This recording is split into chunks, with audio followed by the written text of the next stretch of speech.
주신 하나님 말씀 같이 보도록 하겠습니다. 오늘 우리에게 주시는 하나님의 말씀은 마가복음 9장 30절부터 37절의 말씀입니다.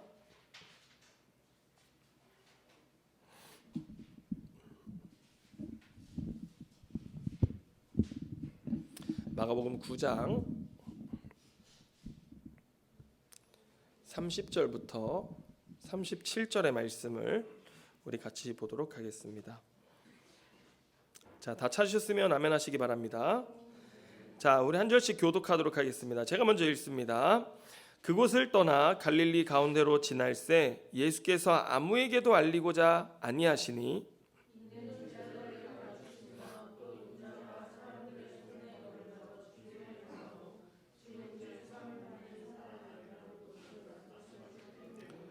그러나 제자들은 이 말씀을 깨닫지 못하고 묻기도 두려워하더라.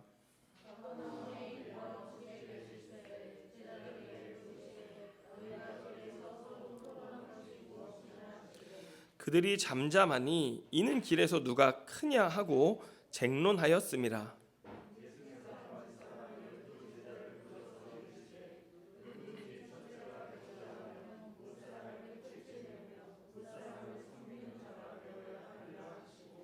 어린아이 하나를 데려다가 그들 가운데 세우시고 안으시며 제자들에게 이르시되, 같이 읽습니다.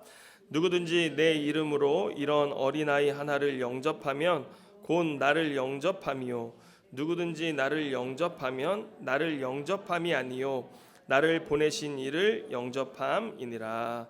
아멘. 자, 오늘 이 말씀 가지고 전적인 은혜 복음 35번째 말씀을 함께 나누도록 하겠습니다. 자, 오늘은 제가 말씀을 시작하면서 먼저 한 가지 이야기로 말씀을 시작하고자 하는데요. 제가 이번 주 금요일 오후에 전에 함께 모교회를 다녔던 여자 집사님 한 분이 카페에 다녀가셨어요. 우연치 않게 들려가지고 이야기를 나누다 가셨는데, 이분은 처녀 때부터 이제 보험회사 이런 영업직으로 있으면서 뭐 굉장한 능력을 인정받아서 뭐 연봉도 엄청나게 받고 있었고, 또 저희 부흥 강사이신 우리 큰어머니 영향 아래서 많은 영적인 체험도 하고 또 참 헌신적인 신앙생활을 해왔습니다. 저는 그때 이제 신학생 초년 신학생이어서 교회에서 전도사로 사역하고 있었는데, 그때 이분의 그 신앙적 열심의 증거가 무엇이냐, 하나님이 주시는 엄청난 축복도 받고 그러면서 이분이 드러냈던 신앙적 그 열심의 증거가 뭐였냐면은, 그때 처음으로 제네시스가 출시가 되었어요. 근데 그거를 홀로 담임 목사님 차를 선물을 딱 해드린 거예요. 저희 큰아버지 선물을. 이건 뭐 엄청난 충격이었습니다. 여자 청년이 자기 돈으로 제네시스를 딱 해드린 거예요. 뭐 그렇다고 제가 제네시스 해달라는 얘기는 아닙니다. 여러분, 저는 제가 다 알아서 탈 수 있습니다. 자, 그래서 교회 안에 이분의 열심이 막 알려지기 시작했어요. 그런데 이제 이후에 이분이 또 뭐 결혼을 하고 이러면서 다른 교회로 옮겨서 신앙생활을 하게 되었는데, 제가 이제 나와서 목회를 하면서 모교회 이제 소식을 좀 들어보자 하니, 그때 청년들이었던 그 사람들이 전부 다 이 자매가 다니는 교회로 다 옮겨가 있는 거예요. 그래가지고 이야기를 들어보니 그 교회 목사님은 우리 큰어머니보다 뭐 더 카리스마가 있는 거예요. 그래서 그분들 이 교회 가서 이제 막 사람들의 간증이 막 쏟아지기 시작하는데, 몇 가지 예를 들어보면, 저보다 한 살 어렸던 자매가 있는데, 그 자매가 이제 결혼을 해서 남편하고 사는데, 남편이 이제 일 때문에 당진까지 막 왔다 갔다 하면서 떨어져 지내고 해야 하는 그런 일들을 했어요. 그런데 어느 날 목사님이 이 남편을 딱 부르더니 하시는 말씀이, 내가 보니 당신 이제 곧 인천으로 다시 올라올 것 같습니다. 그리고 5명 딸린 기업을 운영하는 사람이 될 것 같으니 오늘부터 말씀을 읽고 준비하십시오 했는데, 그대로 된 거예요. 진짜 어느 날 갑자기 직장을 인천으로 옮기고 직원이 딱 5명을 데리고 사업을 하게 일을 하게 된 거죠. 그리고 또 이제 이 집사님한테는, 내가 보니까 당신 곧 집 살 것 같아, 딱 그러시는 거예요. 그런데 얼마 지나지 않아 빌라가 하나 나온 거예요. 근데 자기는 지금은 예전 같지 않아서 빌라를 살 수 있는 형편이 안 되는데 이 빌라가 너무 사고 싶은데 갑자기 빌라 이제 매매하는데 가니까 분양하는 사람들이 이거 샀는데 사고 싶으냐? 근데 돈이 없냐? 그러면 내 말대로 해라 해서 사업자를 등록시켜 가지고 사업자 대출을 일으켜서 이 빌라를 또 사게 했다는 거예요. 뭐 이래 됐든 저래 됐든 빚으로 샀든지 어찌 됐든 진짜 집을 사게 된 거잖아요. 뭐 이런 간증이 있고요. 이 사람뿐만 아니라 다른 사람도 어느 날 목사님 불러서 당신은 어린이집에서 사역하셔야 됩니다. 그러면은 성도들이 어린이집으로 직장을 갑자기 바꿔요. 뭐 이렇게 그러면서 복을 받은 증거들이 막 엄청난 거예요. 이 분위기 뭐죠? 정말 목사님 말대로만 하면 축복받는다. 이 집사님도 그날도 벤츠를 타고 왔어요. 그리고 지금도 이제 뭐 여러 가지 다른 일들을 하면서 굉장히 성공하고 또 집안의 남편하고의 이런 아픔도 있었지만 이 목사님 통해서 다 치유받고 회복되고 뭐 이제 그런 이야기를 하면서 이제 그분이 이제 가시면서 아내한테 그렇게 얘기를 했대요. 목사님도 거기 오면은 사역자 과정이 있대요. 그래가지고 목사님도 이 사역자 과정에 딱 참여하시면 앞으로 목회가 그냥 쉬워질 거라고. 그리고 또 그들의 이제 바람이 뭐냐면 이 목사님이 늘 계시는 게 아니잖아요. 그런데 이 목사님의 은사를 자기들이 기도받고 하면은 이어받을 수 있다는 거예요. 그래서 자기도 그런 능력을 가져서 사람들을 위해 기도해주고 이렇게 사람들에 대해서 이렇게 탁 이렇게 가이드해줄 수 있는 그런 능력을 갖게 된다고 하는데 제가 이 예화의 이 목적이 이게 아닌데 여러분들 왜 이렇게 눈이 땡그레지셔가지고 제가 그렇게 해드리길 원하세요? 여러분 정말 이런 복 받기 원하십니까? 여러분 근데 문제가 뭐냐면요. 제가 거기 가서 좀 배워가지고 막 목회가 쉬워졌으면 좋으시겠다 그런 마음인 건가요? 근데 여러분 이들도요 자신들이 믿는 바가 복음이라고 강조합니다. 그리고 우리는 복음 안에서 이와 같은 축복을 누린다라고 이야기를 하는데 저는 오늘 이 본문을 보면서 그 생각이 들었어요. 여러분 오늘 예수님은 복음에 대해서 무엇라고 말씀하시는가? 우리 31절 말씀을 한번 같이 보도록 하겠습니다. 같이 읽습니다. 시작. 이는 제자들을 가르치시며 또 인자가 사람들의 손에 넘겨져 죽임을 당하고 죽은 지 3일 만에 살아나리라는 것을 말씀하셨기 때문이더라. 예수님은 우리가 지난번에 배웠던 8장 이제 31절에서 첫 번째 순환 예고, 자신이 십자가에 달려 죽으실 것을 예고하신 뒤로부터 이제 예수님의 사역 방향은 완전히 바뀝니다. 어디를 향해 가게 되냐면 예루살렘을 향해서 가기 시작합니다. 그래서 지금부터 보는 말씀들을 보면요, 다 도상에서 예수님이 하시는 말씀이시고 가르치시는 것들이에요. 어디를 향하고 있는 거예요? 예루살렘 향해서 가는데 여러분 예수님이 예루살렘 가셔서 맞이하실 결과는 무엇이었습니까? 정말 그리스도로서 예루살렘의 왕으로 좌정하사 온 세상을 다스리는 그런 영광스러운 왕이셨습니까? 아니면 십자가에 달리시는 것이었습니까? 십자가였습니다. 그런데 예수님은 자기가 예루살렘에 가면 십자가에 달려 죽으실 것을 알매도 불구하고 어떻게 하셨어요? 그 길을 가셨다라는 것입니다. 예수님께서는 오늘 31절 말씀에서 자신이 가는 그 길이, 그 복음의 길이 어떤 길인지를 설명하셨습니다. 자, 세부적으로 좀 살펴보면 여러분 첫 번째를 보세요. 31절 첫 번째 부분을 보면은 자기가 어떻게 될 거라고 말씀하세요? 사람들의 손에 넘겨질 거라고 이야기하십니다. 여러분 우리가 9장 13절 조금 위로 올라가 보면 여기에 사람들의 손에 넘겨진다라고 할 때 이 사람이 누군지가 등장합니다. 9장 13절 가보면 제가 읽습니다. 그러나 내가 너희에게 이르노니 엘리야가 왔으되 기록된 바와 같이 사람들이 함부로 대우하였느니라 하시니라. 여기 사람들이라는 말이 똑같이 나오죠.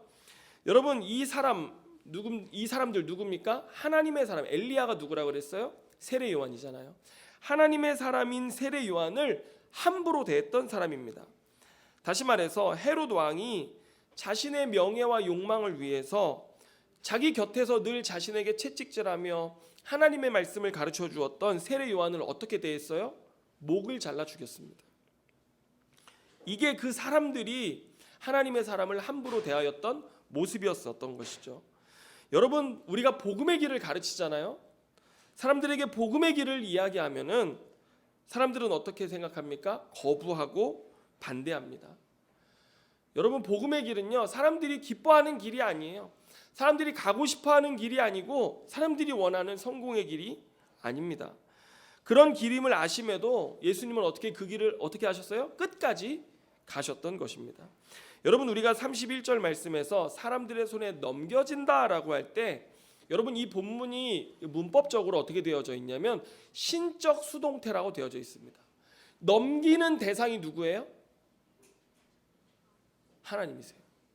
하나님의 의해 사람들의 손에 넘겨지는 거거든요. 그래서 이 본문이 신적 수동태로 되어져 있는데, 여러분, 예수님은 근본 하나님의 본체시지만 하나님과 동등될 것을 취할 것으로 여기지 아니하시고 자기를 비워 도리어 육신의 몸을 입으시고 십자가에 달려 죽으셨습니다. 예수님은 하나님과 동등한 본체셨습니다. 하나님이셨어요. 그런데 예수님은 하나님 아버지의 마음이 무엇인지를 알고 계셨던 것입니다. 죄로 하나님을 떠난 우리 인간들을 향한 아버지의 마음, 그 마음을 가장 잘 아시는 예수님께서 그 아버지의 마음을 알고 그 마음을 기쁘게 해드리고자 어떻게 했어요? 이 땅에 오셔서 아버지가 원하셨던 그 길, 무슨 길이에요? 십자가의 길을 가셨던 것입니다. 여러분, 그 길이 복음의 길이에요. 이 길은 내가 가고자 해서 갈 수 있는 길이 아닙니다. 여러분, 복음 안에 담겨져 있는 아버지 하나님의 마음이 무엇인지를 아는 사람들만이 그 하나님의 마음에 감동되어져서 가게 되어지는 길, 신적 수동태인 것이죠. 내가 가고자 하는 것이 아니라 하나님 아버지의 마음, 그 하나님의 은혜가 나를 감동해서 나를 움직여서 그 길을 가게 하는, 그리고 그 길을 어떤 고난과 역경에서도 끝까지 완수하게 하는 것, 그것이 하나님 아버지의 마음이라고 하는 것입니다. 그래서 여러분, 이런 길을 가는 건요, 복음의 은혜로 인해서만 갈 수 있는 거예요. 그리고 누가 뭐라 해서 가는 게 아니라 내가 기꺼이 가는 길입니다. 아멘입니까? 예. 그리고 두 번째로 이 복음의 길의 특징에 보면요, 죽음을 당합니다. 여러분, 원래 믿음의 선진들이었던 우리 선배들의 삶을 보면, 그들의 사역을 보면요, 사역의 결말이 죽음, 순교로 증명되어져 왔습니다. 제가 신학교 때 한국교회사 수업을 들었는데, 그때 그 교회사 교수님이 수업 시작 전에 꼭 특이하게 하셨던 게 뭐냐면, 감동적인 신앙 선배들의 이야기, 한국교회 신앙 선배들의 이야기를 한 대목씩 읽어주셨어요. 근데 저는 그 시간이 너무 좋았어요. 교회사 수업 그것보다 그 한 사람 한 사람의 인생 스토리, 삶의 스토리, 사역의 스토리를 듣는 것이 너무나 큰 감동이었는데, 여러분, 어떻게 한국교회가 이렇게 한국 사회 안에 주류로 자리 잡고 교회가 영향력을 나타낼 수 있었습니까?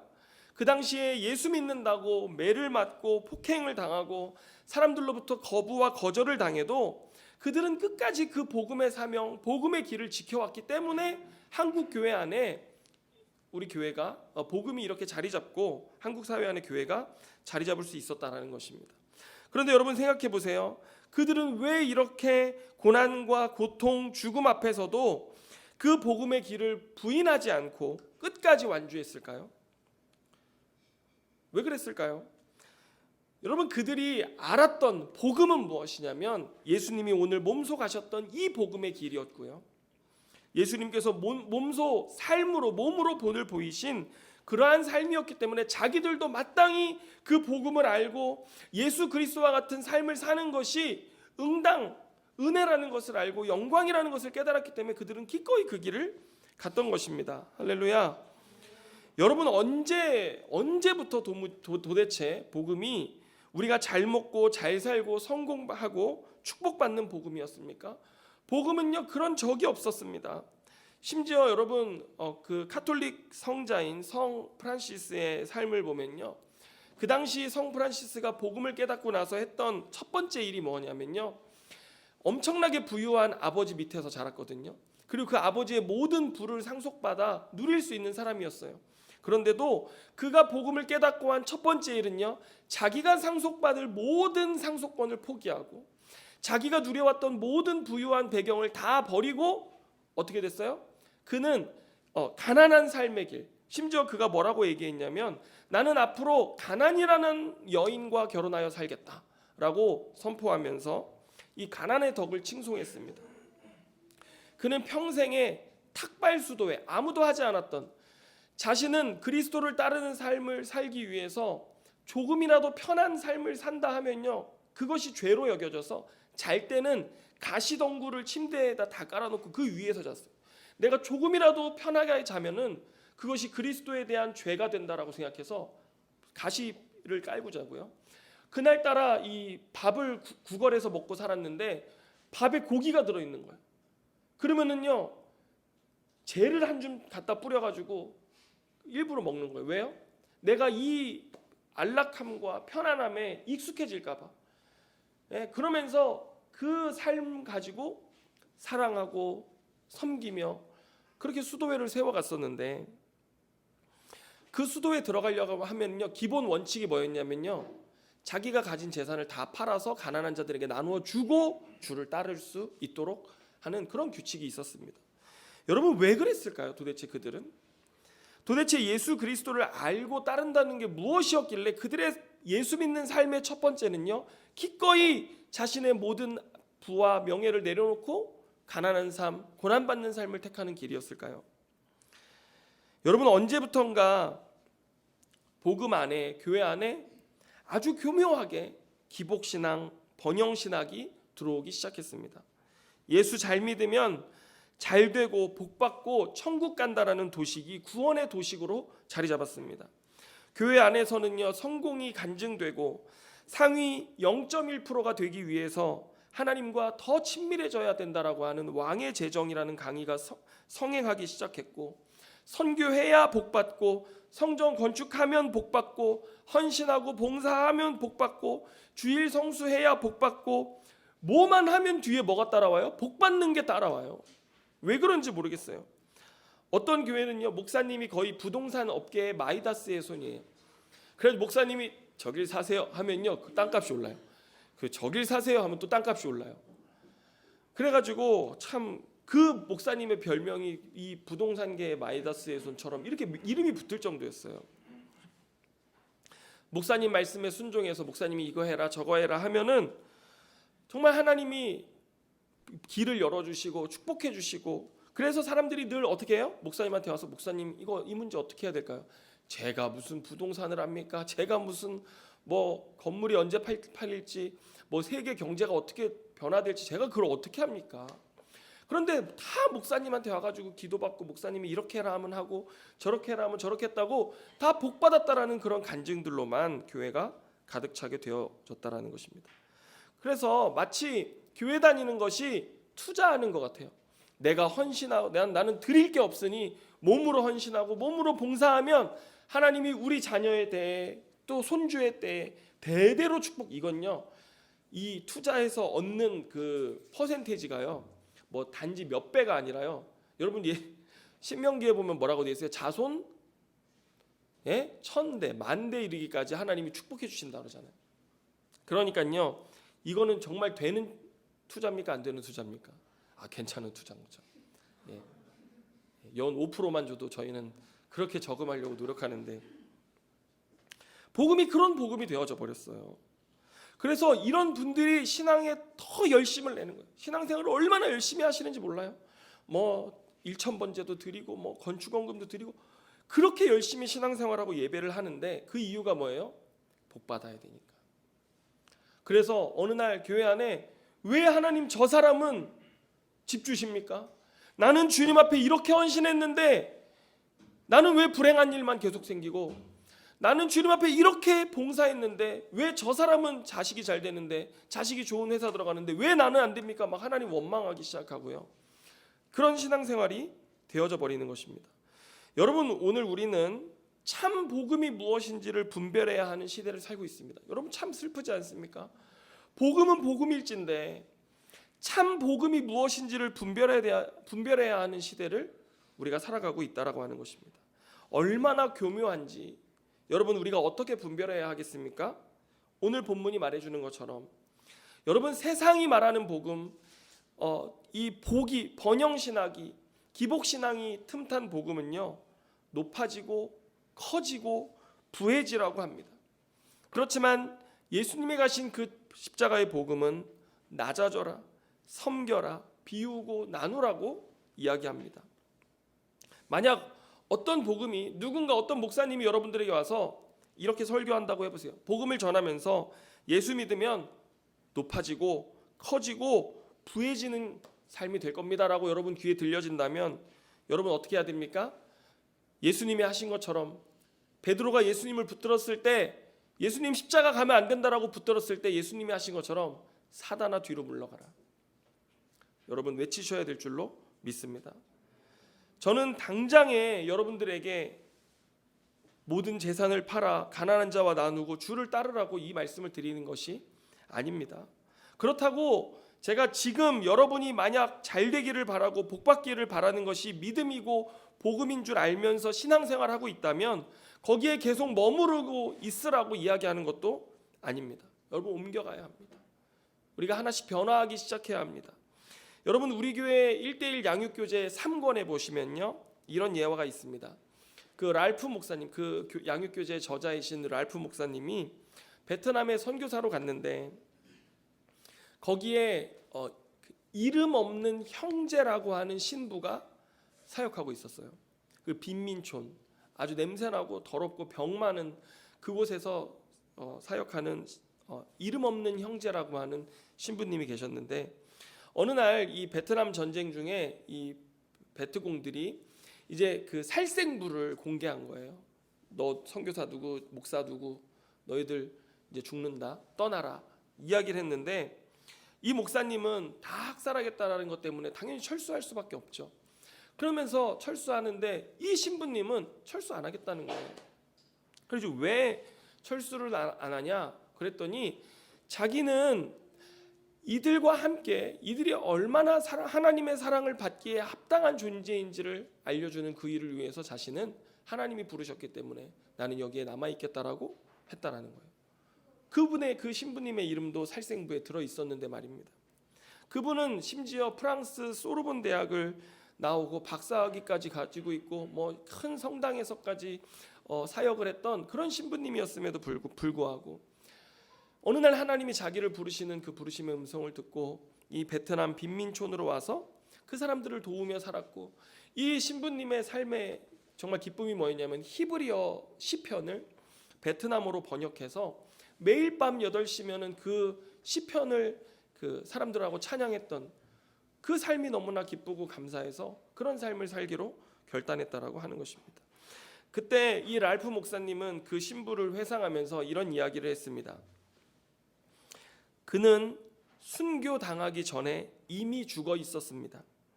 그는 자신에 대해 죽었고 야망에 대해서 죽었고 자신의 명성에 대해서 죽었습니다.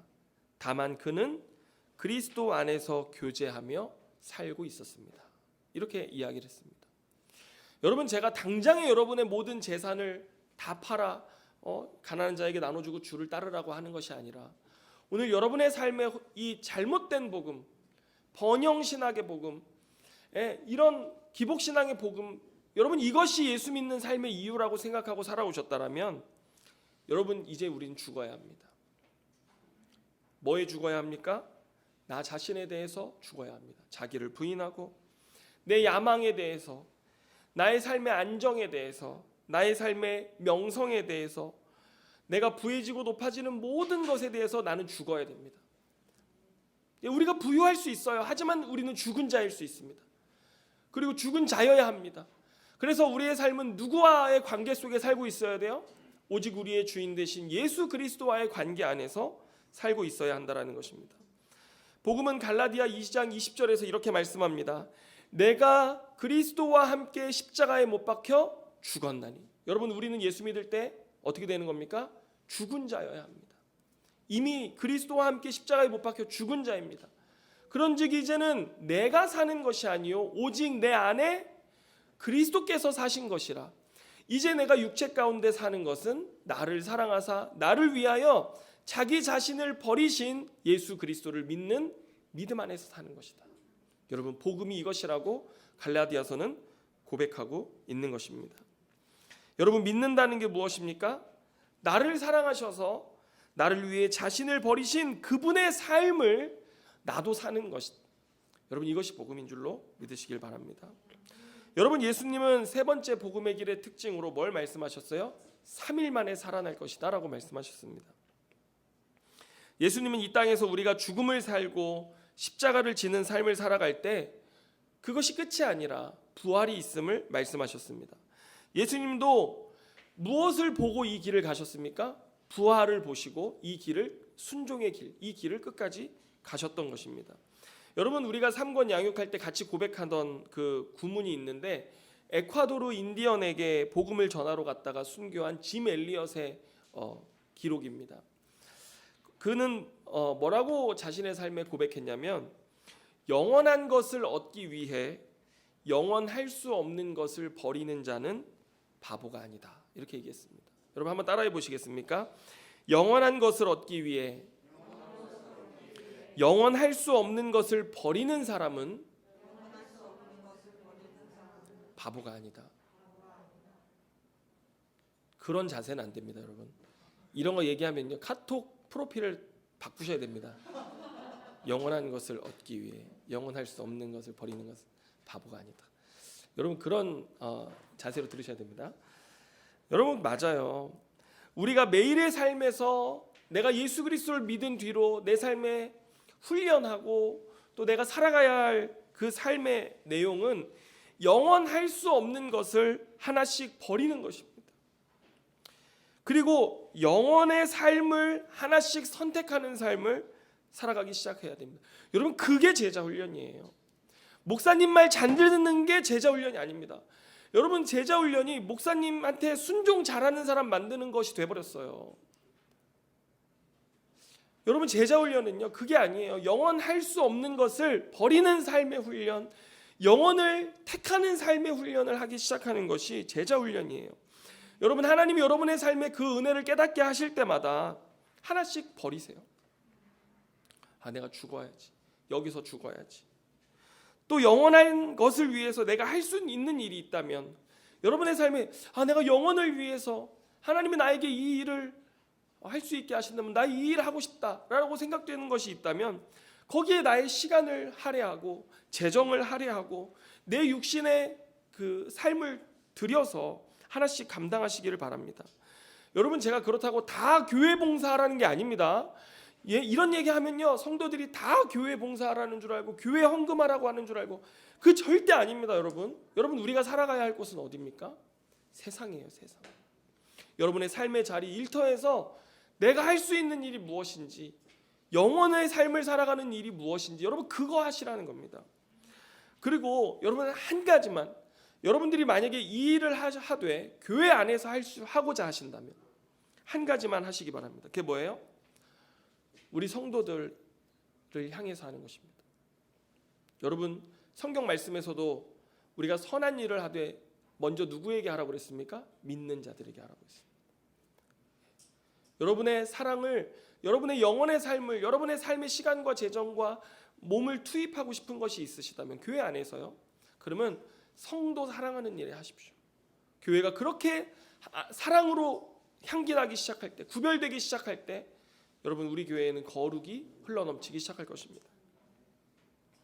여러분, 우리가 이렇게 살아갈 때 세상 사람들은요, 이해하지 못할 것입니다. 왜 저렇게 살지? 왜 저런 삶을 택하지? 그런데 우리가 그런 삶을 택하기 시작할 때 교회가 빛이 나기 시작하고 구별되고 거룩함이 나타나는 것입니다. 세상은 이해하지 못합니다. 세상은 받아들이지 못해요. 거부하기 시작하는 것이죠. 자, 이어지는 33절 이하의 말씀을 보면 예수님께서 이제 가버나움의 집에 들어가십니다. 예수님의 자취방입니다. 가버나움. 이번에 전도사님도 자취방을 구하셨는데 가버나움입니다. 예수님이 예루살렘을 향해 가시는 도상에서 이와 같은 복음의 길을 말씀하셨음에도 불구하고 제자들은 여전히 다른 이야기를 하고 있어요. 예수님 물으시는 겁니다. 너희가 길에서 서로 토론한 것이 무엇이냐? 34절을 한번 같이 읽어볼까요? 시작. 그들이 잠잠하니 이는 길에서 서로 누가 크냐 하고 쟁론하였습니다. 그들이 처음에 잠잠했다라고 기록합니다. 여러분 왜 그랬을까요? 제가 그 성도님들 뭐 수다 떨고 있을 때 도대체 무슨 얘기 하시는 거예요? 이러면은요 성도님들이 무슨 아니에요 뭐 이런 것처럼요 저한테는 얘기 안 하려고 하는 그런 것들 있잖아요. 제자들도 말을 못 하는 거예요. 잠잠해서. 왜 그랬냐면 자신들이 생각했던 지금 삶의 길, 자신들이 토론하고 쟁론했던 이 삶의 길과 예수님이 우리에게 말씀하셨던 길이 다르다라는 것을 제자들이 깨닫기 시작한 것입니다. 제자들의 삶에 변화가 일어났습니다. 이제. 그래서 쭈뼛쭈뼛 대답하지 못하고 있었는데 여러분 그들이 뭐에 대해서 얘기했어요? 누가 더 높으냐? 여기에 대해서 얘기하고 있었던 것입니다. 여러분 당시 유대인들의 신앙을 살펴보면 이것이 어떤 의미인지 우리가 알 수 있는데 좀 더 분명하게 알 수 있어요. 당시 유대인들은 하나님 앞에 합당한 자일수록 하나님 앞에 의를 행하고 구제를 행하고 하나님이 원하시는 선을 행할수록 하나님과 더 가까운 자리에 앉게 될 거다. 장차 하나님 나라에 갔을 때 하나님 보좌에서 앉는 순서가 정해져 있다라고 생각했어요. 그래서 자기들의 그 쿰란 공동체의 그 공동체 규율이라는 책을 보면은 하나님 앞에 하나님 뜻에 순종한 사람일수록 그 나라에 들어갈 때 행렬이 있는데 행렬의 제일 앞자리에 서는 거예요. 그리고 순종 안 한 사람일수록 이제 뒤로 가는 거죠. 예. 참 그리고 하나님 나라에서 예배하고 잔치할 때에도 여러분 그 로마 시대 때는 항상 이렇게 누워서 밥을 먹고 했잖아요. 그런 것처럼 예수님 누워 있으면 그 옆에 순서대로 이렇게 누워서 밥을 먹는다라고 생각한 거예요. 예. 우리나라에도 여러분 이런 신앙이 있는 거 아세요? 한국 기독교인들도 이런 신앙을 이야기해요. 천국 가면요 장로님이 서빙을 한대요. 그래가지고 성도님들이 목사님 어디 가셨냐 그러면 어디 가셨어요? 배달하러 가셨대요. 하도 대접을 받아가지고 목사님들이 세상에 있을 때는 천국 갔더니 장로님들이 서빙하고 목사님은 짜장면 배달하러 가셨다는 이거 여러분 엄청나게 유명한 예화인데 모르시네요. 한국에도 이런 게 있어요. 그래서 하나님 뜻대로 살아야지 천국 가서 대접받고 뭐 이런 신앙이 있는데 당시 유대인들도 제사장이 제일 높은 자리, 레위인이 그 다음 자리, 그 다음 나머지 유대인들이 신앙의 그 순서대로 쭉 앉는다라고 생각했는데 여러분 이 유대인들도 한 가지 가장 높은 자리에 앉을 사람이 누군지 그들이 알고 있었거든요. 그게 누구냐면 순교자들이었어요. 순교자들은 하나님 앞에 제일 가까운 자리에 앉을 거다 이렇게 믿었어요. 지금 제자들은 예수님이 예루살렘을 향해 가시잖아요. 예루살렘 어디에 왕의 도성이잖아요. 예수님이 그 왕의 도성을 향해 가시는데 이제 메시아로 등극하실 때가 멀지 않았구나. 그러니까 예수님이 가르치시는 게 있긴 하지만 자기들끼리는 뭔 얘기하는 거예요? 야, 우리 중에 누가 제일 큰 자리, 높은 자리 누가 앉을까? 지금 그 얘기를 하고 있었어요. 여러분 맞죠? 예수님이 예루살렘에 가시면 왕으로 등극하실 거예요. 근데 예수님이 왕으로 등극하시는 그 보좌는 어디였냐면 바로 십자가였습니다. 왕좌가 아니었습니다. 예수님은 십자가에서 죽으시고 부활하심으로 온 열방의 왕이요 주로 등극하셨다는 것을 여러분 믿으시기를 바랍니다. 여러분 그래서 복음이 뭔지 아십니까? 예수님이 십자가에서 죽으시고 부활하심으로 온 세상의 주로 인정되셨다라고 하는 것, 그것이 복음의 핵심 내용입니다. 우리는 누굴 따르는 거예요? 그 주를 따르는 백성들이라고 하는 것입니다. 여러분 그런데 장차 예수님이 십자가에 달리셨을 때 제자들 어떻게 했어요? 예수님 버려두고 다 도망갔습니다. 왜요? 그들이 생각했던, 그들이 예상했던 결과와 너무나 달랐기 때문인 것입니다. 여러분 장차 우리도 만약 이 땅에서 잘못된 복음을 알고 신앙생활하다가 정말 아버지께서 영광 가운데 거룩한 천사들과 이 땅에 오셨을 때 주님 우리를 향해서 내가 너를 도무지 알지 못한다라고 말씀하실 수 있다는 것 여러분 기억하시기를 바랍니다. 우리가 복음을 올바로 분별하고 알아야 하는 이유가 바로 이것입니다. 예수님께서는 분명히 말씀하셨습니다. 35절을 같이 읽어보겠습니다. 시작. 누구든지 자기 목숨을 예수님이 분명히 말씀하셨는데 8장 35절 읽습니다. 시작. 누구든지 자기 목숨을 구원하고자 하면 잃을 것이요 누구든지 나와 복음을 위하여 자기 목숨을 잃으면 구원하리라. 아멘. 여러분, 예수님은요, 너희들 세상에서 나를 따를 때 더 높은 자리, 더 높은 지위 이거 바라며 너희들 살아야 할 것이 아니라 주와 복음을 위해서 목숨을 잃는 자기 부인의 삶을 살아야 된다라고 주님 제자들에게 분명히 말씀하셨어요. 오늘 본문에서 예수님은 자기 목숨을 버리고 자기를 부인하는 삶이 무엇인지를 말씀하셨는데 9장 35절로 이제 가보시면 주님 이렇게 말씀하세요. 예수께서 앉으사 12 제자를 불러 이르시되, 여러분 이렇게 부르셨어요. 예수님이. 이건 뭐냐면요, 그 우리 신명기 6장에 보시면 쉐마 들으라 이렇게 말씀하시잖아요. 아버지가 자녀들을 불러놓고 앉혀가지고 말하듯이 오늘 예수님 말씀하시는 거예요. 불러서 중요한 얘기를 하신다라는 거예요. 뭐라고 하시냐면 누구든지 첫째가 되고자 하면 뭇 사람의 끝이 되며 뭇 사람을 섬기는 자가 되어야 하리라 하시고, 여러분 하나님 나라에서 첫 번째 자리에 앉고 싶으십니까? 그러면 모든 사람을 섬기는 자가 되어야 합니다. 여기서 이 섬긴다라고 하는 것은 굉장히 흔한 말이었어요. 너무나 누구나 잘 아는 디아코노스라고 하는 말이었는데, 여러분 이거는요 종도 아니고 노예도 아닙니다. 대가를 받는 직원도 아니고 제사장과 같은 직임을 말하는 것도 아닙니다. 당시 문화를 이해하면 여러분 잘 알 수 있는데, 여러분 철학자 플라톤이 이 디아코노스라는 단어를 이 섬기는 자라는 말을 이야기하면서 뭐라고 했냐면, 사람이 누군가를 섬겨야 한다면 어찌 행복할 수 있단 말인가 이렇게 얘기했어요. 당시 로마 시대 때는요, 헬라 이 사람들의 생각에는 누군가를 섬기는 것은 굉장히 불행하다고 생각했어요. 그리고 모욕적이다. 그리고 오히려 대접받는 것만이 행복이라고 사람들이 생각했어요. 여러분 저도 사역하다가 처음에 카페 이제 차려가지고 저쪽에서 이제 서빙을 하는데 손님들한테 극존칭을 씁니다. 제가 아내한테 이게 결제하면서 드시고 가시죠 이렇게 물어봐야 돼요.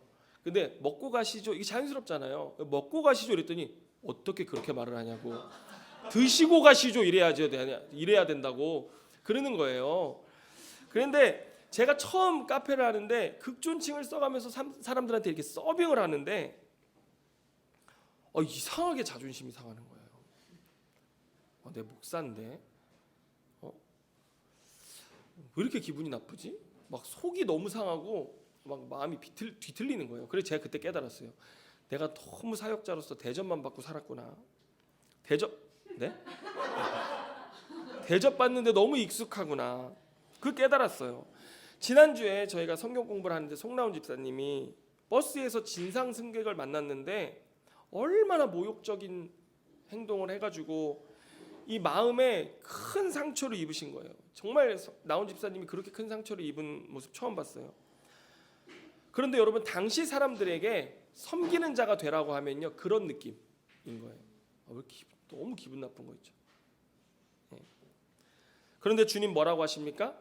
천국에서 하나님 나라에서 첫 번째가 되고자 하느냐? 모든 사람을 섬기는 자가 되라고 하시는 거예요. 여러분 이게 굉장히 기분 나쁜 말입니다. 그러면서 주님은 자신을 뭐라고 명명하세요? 우리가 장차 배울 마가복음 10장 45절에 보면 인자가 온 것은 섬김을 받으려 함이 아니라 도리어 섬기려 하고 자기 목숨을 많은 사람의 대속물로 주려 함이니라. 여러분 주님의 길은 섬기는 것 정도가 아니에요. 뭐예요? 제물이에요. 제물로 오셨어요. 대속 제물로. 여러분 종이나 노예도 섬기라고 하면은 받아들이겠지만 제물이 되라고 그러면요 싫어할 거예요. 기분 나빠할 거예요. 그런데 여러분 생각해 보세요. 예수님이 종입니까 노예입니까? 신분이 아니잖아요. 온 세상을 창조하신 크고 높고 존귀하신 하나님의 아들, 하나님의 본체세요. 그런데 그분이 자기를 뭐라고 얘기해요? 나는 제물이야. 난 제물로 이 땅에 왔어. 이렇게 얘기하시는 것입니다. 누군가 저에게 딱 주일날 제가 이렇게 교회에 있는데 성도님들 중에 한 분이 김 목사 이리 와봐. 그래가지고 저한테 의자에다 다리를 탁 올리면서 구두 좀 닦아봐. 이러면 여러분 얼마나 기분 나쁠까요? 제가 그날로 목회 때려칠 겁니다 아마도. 네. 그래 탁 구두를 올리면 구두 좀 닦아봐. 뭐 이렇게 한다고 생각해보세요. 누가 여러분 김집사 이리 와봐. 구두 좀 닦아봐. 뭐 이러면요 당장에 그 교회 떠나실걸요? 그러지 않겠어요? 이런 걸 길게 말하면 뭐라고 하냐면요 외상후 스트레스 장애라고 얘기하거든요. 상처받아요 저희. 그래가지고 너무 무례해서 저는 교회를 떠날 겁니다. 그런데 이렇게 기분 나쁠 때 여러분 우리가 이해 안 되는 복음의 은혜에 대해서 생각해야 됩니다. 하나님 우리를 창조하시고 우리를 자녀 삼으셨는데 하나님 앞에서 지금 내 구두 좀 닦아봐. 내 인생 좀 잘 되게 좀 해봐. 내 인생 좀 성공하게 좀 해봐. 이렇게 하나님 앞에 대하는 존재가 우리라는 겁니다. 그런데 주님은 그렇게 버릇없고 정말 무례한 우리 인간들을 향해 오셔서 우리의 구두를 닦아주시는 거예요. 구두만 닦아주셨습니까? 우리의 모든 죄까지 다 닦아주시는 제물로 자기 인생을 드리신 거예요. 이 대속제물이란 말이 이런 말입니다. 여러분 이런 찬양이 있습니다. 물 한 잔 마시고 불러야 되겠어요. 예수님 날 위해 죽으셨네. 왜 날 사랑하나. 날 위해 십자가 지시었네. 왜 날 사랑하나. 왜 날 사랑하나. 왜 날 사랑하나. 왜 주님 갈보리 가야 했나. 왜 날 사랑하나. 이렇게 부르려는 건 아니었는데 이게 지금 제가 잘 부르는데 99점 나오는데 노래방 가면 제가 이렇게 잘못 불렀어요. 여러분 이게 뭐냐면요 복음에 이해할 수 없는 은혜입니다. 왜 날 사랑하시는가. 그러면서 오늘 예수님은 곁에 있는 어린아이 하나를 탁 들어 안으셨어요. 그래가지고 주님 말씀하시는 거예요. 37절에 보면요 누구든지 내 이름으로 이런 어린아이 하나를 영접하면 곧 나를 영접함이요 누구든지 나를 영접하면 나를 영접함이 아니라 나를 보내신 이를 영접함이니라 말씀하시면서 여러분 주님이 이 말씀 뭐 하시냐면 당시의 어린아이라는 존재는 가장 무가치한 존재였어요. 유익이 되지 않는 존재, 쓸모없는 존재가 어린아이였어요. 그 어린아이를 딱 들어 안으시면서 너희들이 그렇게 무가치하다고 생각하는 사람, 연약하고 쓸모없고 관심 가질 필요 없고 유익도 필요 없고 유익도 안 되는 그런 사람들 너희들 곁에 있어? 그러면 그런 사람들을 섬기는 자가 되라. 그런 사람을 섬기면 나를 섬기는 거고 나를 섬기는 건 아버지를 섬기는 거다. 여러분 참 복음을 알고 있는 사람이라면요 오늘부터 어린아이 같은 사람을 섬기는 자리에 계시기 바랍니다. 그가 바로 아버지를 섬기는 자입니다. 기도하겠습니다. 주님 감사합니다. 참 복음의 은혜가 무엇인지를 알아야 하는 시대를 우리가 사는데 주여 복음이 변질되고 잘못된 복음이 선포되고 잘못된 구원의 도식이 선포되는 이 시대 속에서 우리는 참된 복음의 길을 가는 공동체 되게 하여 주시옵소서. 제자들처럼 예수님의 말을 지금은 깨닫지 못할지라도 나중에는 그 주님의 말씀을 깨닫고 그 길을 가는 제자들이었던 것처럼 우리도 그렇게 예수 믿는 것이 무엇인지를 깨닫고 이 땅에 하나님의 나라를 이루어가는 우리들의 삶이 다 되게 하여 주시옵소서. 모든 것 주님께 감사드리며 예수님의 이름으로 기도드립니다. 아멘.